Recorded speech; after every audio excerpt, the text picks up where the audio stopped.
Hello বন্ধুরা, আশা করি তোমরা সকলেই ভালো আছো। তো আজ আমার কাছে দেখতে পাচ্ছ গিয়ার বক্স খোলা আছে। তো এই গিয়ার বক্সের মধ্যে আমি 3টে গিয়ার পরিবর্তন করব।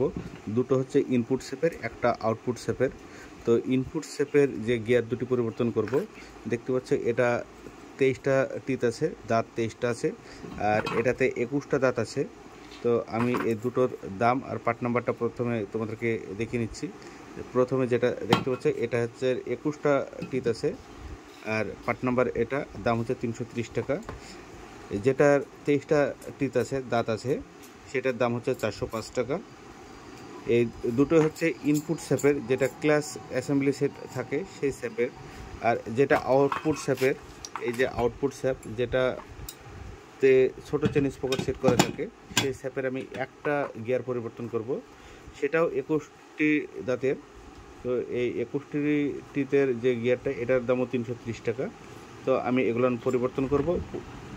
তো তোমাদেরকে আমি এই ভিডিওর সাহায্যে এই গিয়ারের দামটা আমি দেখানোর চেষ্টা করেছি। আশা করি তোমাদের ভালো লেগেছে। তো আজ এ পর্যন্তই, পরবর্তীতে আবার কথা হবে। ওকে, বাই।